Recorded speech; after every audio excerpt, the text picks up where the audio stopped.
Halo sobat, ketemu lagi di cerita Dr. Darmo. Kali ini kita akan berbicara tentang konflik.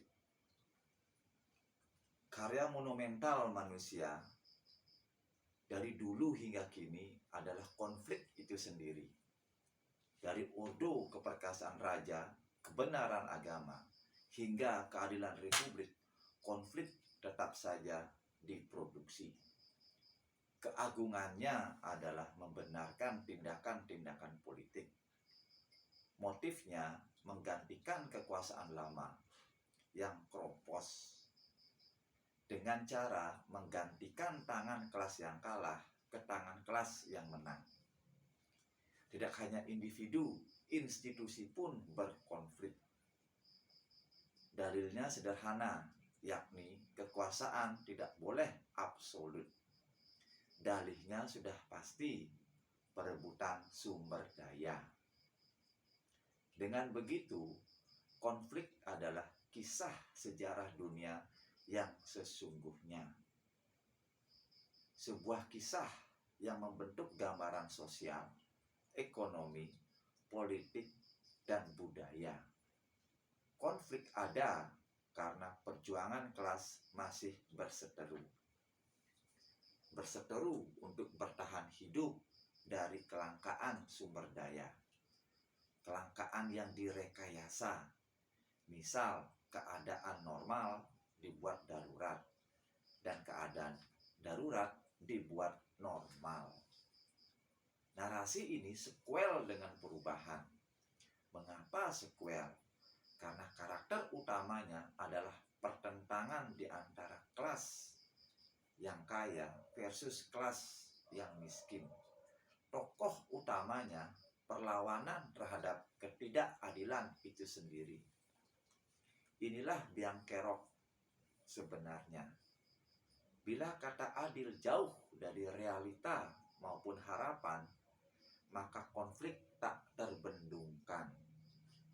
Tradisi ini telah mengalir dari era berburu, bercocok tanam dan beternak, hingga industri dan digital. Artinya, konflik adalah cara, bukan tujuan. Cara yang membantu kekuasaan untuk memerintah, bukan diperintah.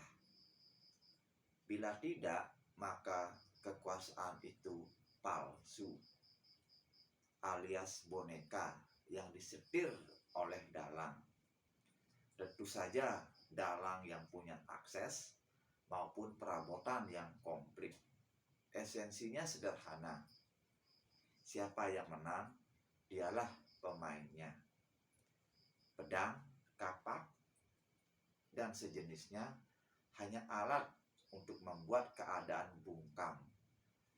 Bungkam tidak berarti diam, namun menyusun rencana untuk meruntuhkannya. Itulah makna yang tersembunyi. Secara filosofis, berkonflik bukanlah dengan orang lain, namun dengan diri sendiri.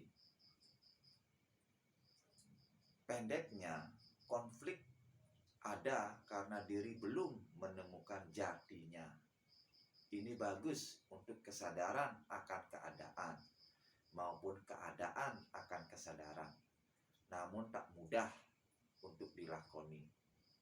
Berkonflik dengan orang lain jauh lebih mudah karena ada pihak yang dikalahkan. Caranya mudah, perkuat persenjataan dan tumbangkan lawan.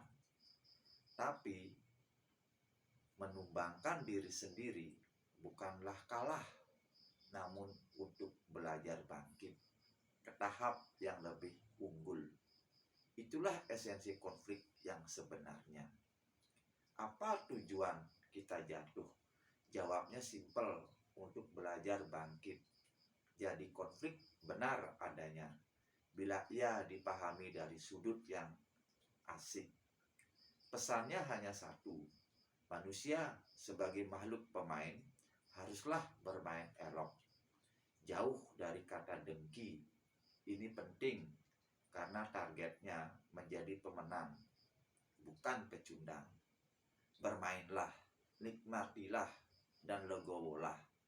Yang tidak kalah penting, persiapkan generasi berikutnya untuk menggantikan kekuasaan yang sudah lama dan kropos. Jangan takut gagal, karena gagal adalah suatu konsep yang belum selesai dan tugas adalah untuk menyelesaikannya. Yang pasti tidak akan pernah selesai. Itulah makna sejatinya. Demikianlah cerita konflik kali ini. Semoga dimengerti dan sampai jumpa di cerita berikutnya. Terima kasih.